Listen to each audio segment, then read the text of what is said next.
guys. Bulatin ulit natin si Momol. Nag-aayos siya ng gulong na naman dun sa isang kwarto. Bulatin natin.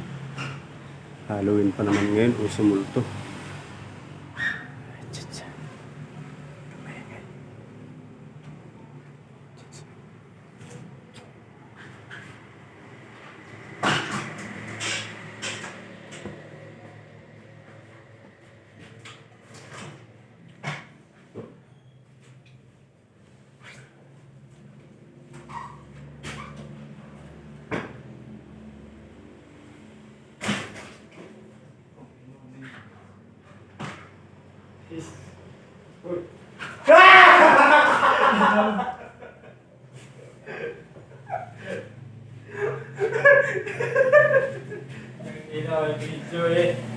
Video eh.